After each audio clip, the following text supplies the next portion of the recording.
Pokemon Go has just released a brand new feature in the game, and it's a little bit confusing. Let's go over it. My name is Mrs. Mime100. If you're new here, hit that subscribe button and smash that thumbs up, because it helps the algorithm. But let's get started and go over routes.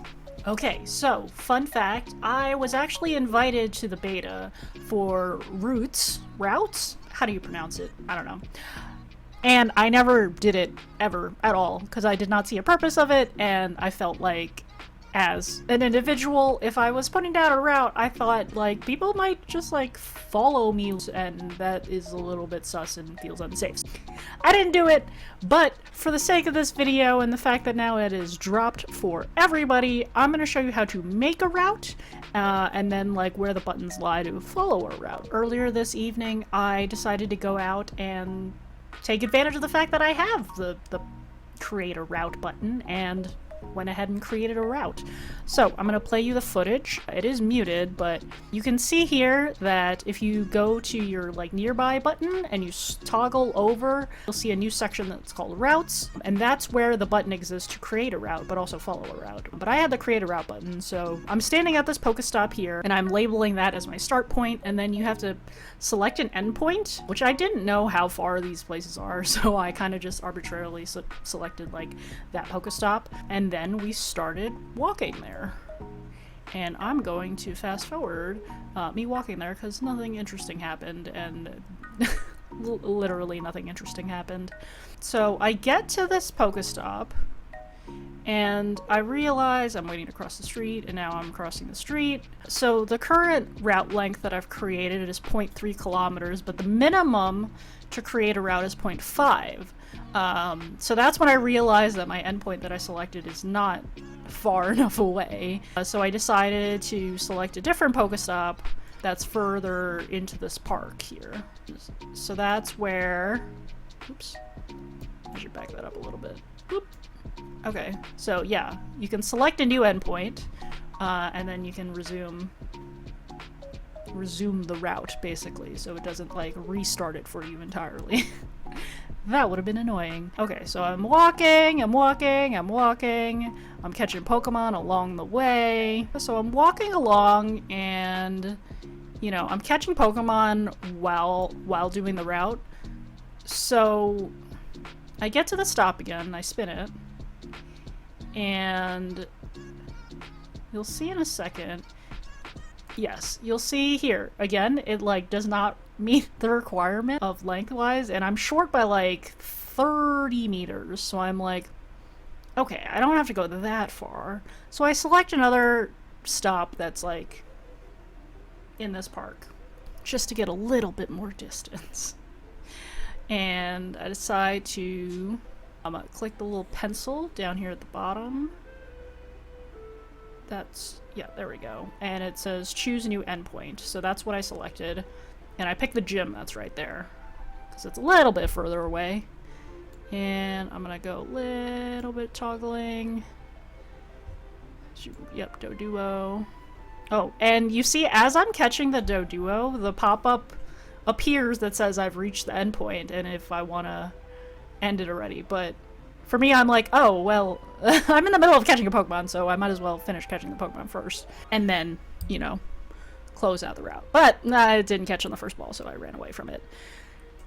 So I spin the gym, and the pop-up should, well, it doesn't appear again. I click the pencil, and that's where I say I'm done. And now you have to do, let's go back and read that.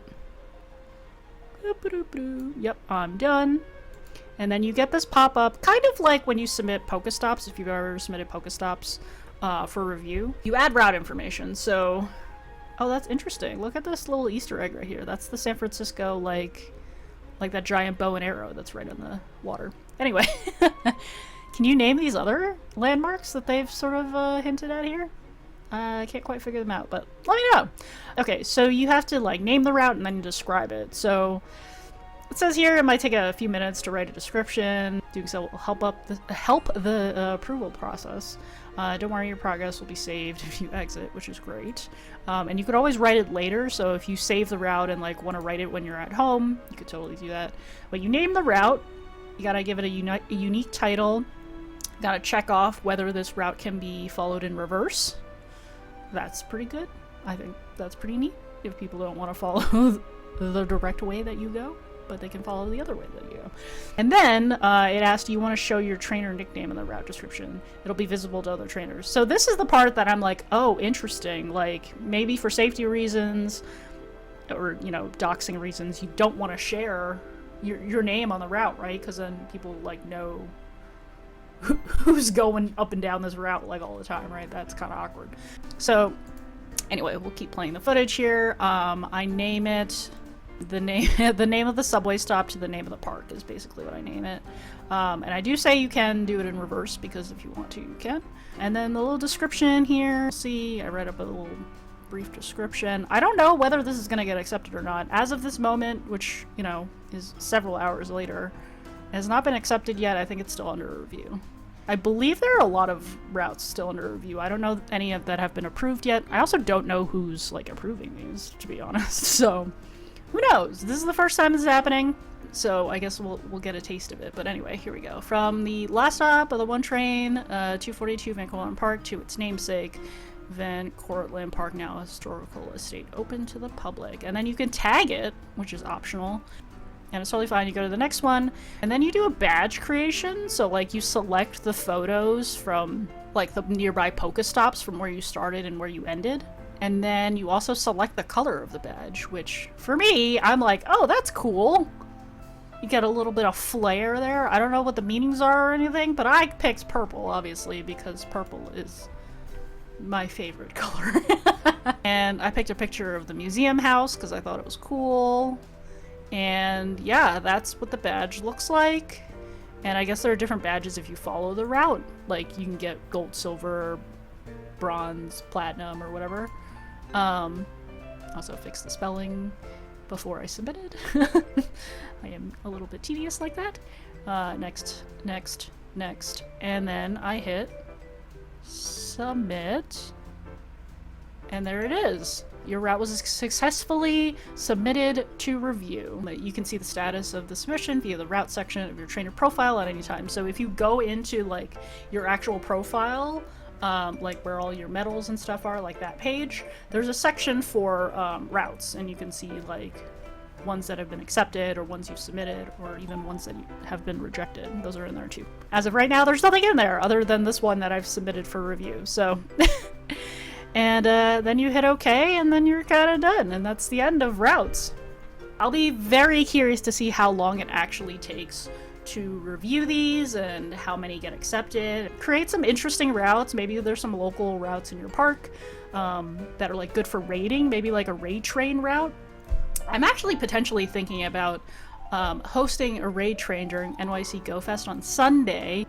I am pretty set on hosting a raid train. I just don't know the exact route yet, and I think actually that might be a really great opportunity for me to try out this routes feature and create a raid train route that people can follow on that Sunday as well. But I guess we'll see. I got a little bit of time, just under a month now, to set that up so that if y'all will be joining for NYC GO Fest, you guys will know where to join us for the raid train.